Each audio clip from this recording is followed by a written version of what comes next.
ئەمڕۆ سێشەممە لە پێشانگای نێودەوڵەتی سلەیمانی یەکەمین پێشانگای پیشەسازی و بەرهەمی نیشتمانی کرایەوە کە 90 کۆمپانیای خۆی کوردستان و عێراق تێیدا بەشداریان کردو و بۆ ماوەی 4 ڕۆژ بەردەوام دەبێت. هەروەها لە دوایین ڕۆژی پێشانگاکە پانێڵێک سەبارەت بە ئابووری ساز دەکرێت. داواش لە ڕۆژنامەنووسانی ئابووری دەکرێت بە وردی چاوەڕوانی دەرچوون و یاسای نوێ بن کە لە وەزارەت و پەرلەمانی کوردستان دەردەچێت چونکە کاریگەری لەسەر ژیانی هاوڵاتیان هەیە. شەوقێ عومەر بەڕێوەبەری کارگێڕی و پەیوەندیەکانی پێشانگاکە لە لێدوانێکی تایبەت بە جەماوەری ڕایگەیاند.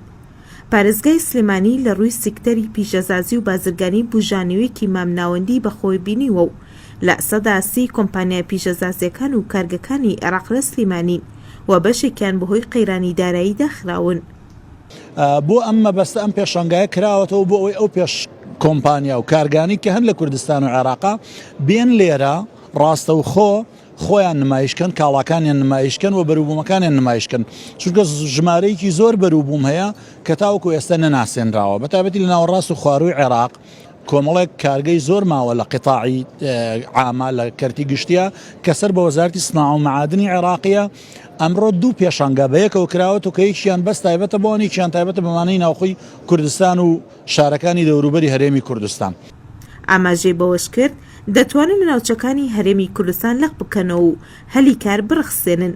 ئەوەش وا دەکات کاریگەری لە سەرجەم و جۆڵی بازرگانی دروست بکات و ببێتە وڵاتێکی هەناردەکار. کە کۆتایی ئەم چالاکیانە ئێمە لە جومعەیە ئەبێ ڕۆژی هەینی ئەبێ کە بریتە لە ڕێکخستنی دیدارێکی ئابووری و بازرگانی.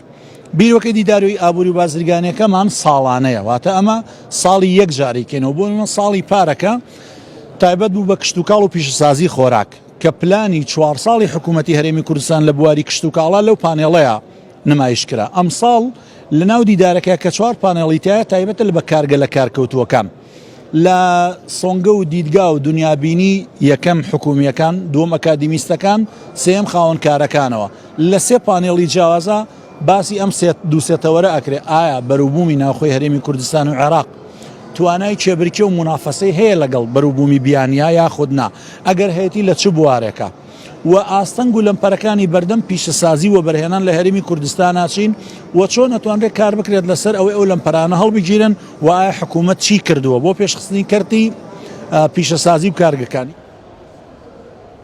لە لایەکی دیکەوە بەشداربووانی پێشانگای پیشەسازی و بەرهەمی نیشتمانی باسییانەوە کرد. ئەم پێشانگایە سوودی زۆری بۆ خاوەن کۆمپانیا و فرۆشاران هەیە کە لەم ڕێگایەوە بەرهەمەکانیان بە کڕیاران دەناسێنن.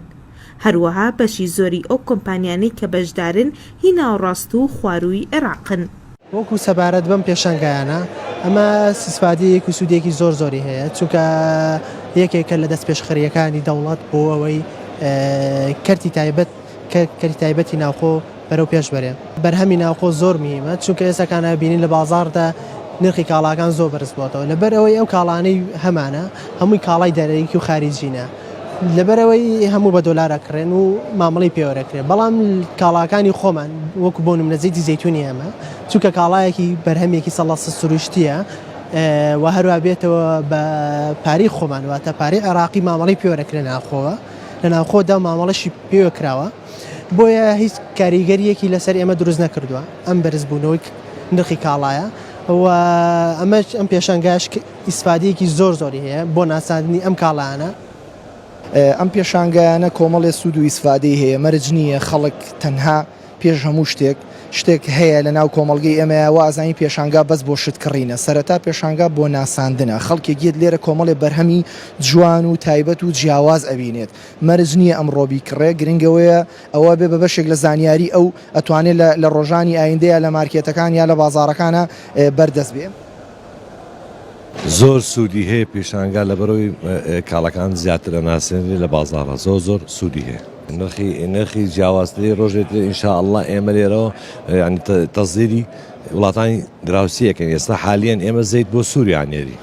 پێشانگای نێودەوڵەتی سلێمانی ساڵانە 10 چالاکی لەسەر ئاستی عێراق و هەرێمی کوردستان ڕێک دەخات کە بریتین لە پانێڵی زانستی و پێشانگا و فیستیڤال و تا ئێستاش پێشانگای کتێب و کشتتوکاڵ کراوەتەوە. سۆما خالید، جەماوەر، سلەیمانی.